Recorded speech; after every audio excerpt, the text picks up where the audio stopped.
Bonjour, régate numéro 5, 34e Coupe de l'América en baie de San Francisco entre les Kiwis et les Américains. Et encore un incroyable scénario dans cette baie magique à naviguer. Point numéro 1 dont je voudrais vous parler, les départs jusqu'à la bouée de Reaching. Point numéro 2 dont je vais vous parler, manœuvre catastrophique à la bouée sous le vent. Et point numéro 3, postponement card. Point numéro 1, donc, comme d'habitude, le vent n'est pas habituel. Il va monter jusqu'à 23 nœuds, mais il est très à gauche aujourd'hui, il vient au-dessus de la ville. En plus, il y a 2 nœuds de courant qui rentrent, donc le reste comité met une limite très haute à 25 nœuds, mais surtout un départ différent à faire, différent. Pour la première fois, les Américains sont dehors, à droite, et très tôt sur la ligne, et quitte à essayer de pousser avec le courant les Néo-Z dehors, qui doivent faire des grands coups de loft pour s'y remettre, un peu derrière, un peu moins de vitesse, et les Américains plus vite, par l'extérieur, arrivent à casser l'engagement, passer la bouée de Reaching en tête, envoyer un petit peu de dévent quitte à ce que les Néo-Z plantent, faire un magnifique portant au marquage. Tout va bien pour les Américains jusqu'à ce que, point numéro 2, jusqu'à ce qu'on arrive à la bouée sous le vent, à la porte sous le vent. Et là, décision étonnante, la décision 1 de virer très tôt après la bouée, ce qu'on fait rarement en match racing, parce que ça laisse à l'opposant l'opportunité de partir.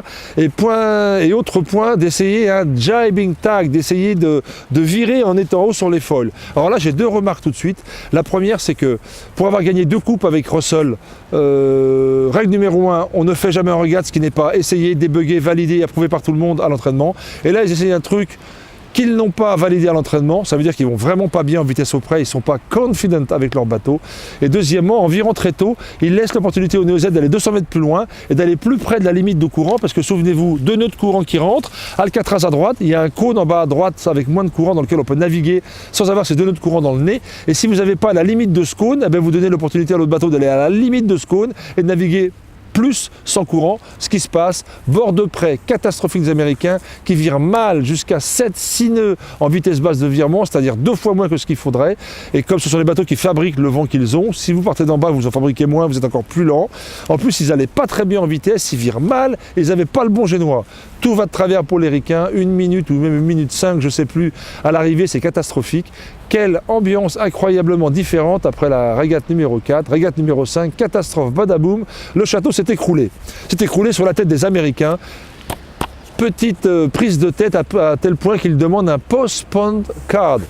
Affirmative, the postponement card. We'd like to use the postponement card. 3e point. Chaque équipe a l'opportunité dans cette coupe de demander un day off, de reporter une course, postponement card comme un joker. Pourquoi demander un joker? Parce que l'aile va pas bien, parce que le flotteur est de travers, parce que mon winch tourne pas bien ou parce que c'est ma tête qui va pas bien. C'est ce qui leur arrive, c'est la tête qui va pas bien. À la conférence de presse, James Pithill dit « La décision du postpone est venue de nous à bord », même si on le voit ici discuter avec Russell de la chose. Et il dit surtout « Nous devons regroup, il faut qu'on se retrouve, ça va pas. Comme en basket, temps mort, on est en train de perdre, on arrête, on se regroupe et on repart. C'est la même chose, sauf que là, ils ont 1 jour et demi pour le faire, que James a dit qu'ils allaient naviguer après la conférence de presse, c'est-à-dire qu'ils sont en train de l'attendre sur le bateau, ils remontent, ils vont renaviguer, et qu'ils vont naviguer le lendemain pendant le jour off, contraire des Néo-Z qui, eux, vont regarder les vidéos et checker le bateau. Et surtout, il dit, nous allons faire des changements. Des changements.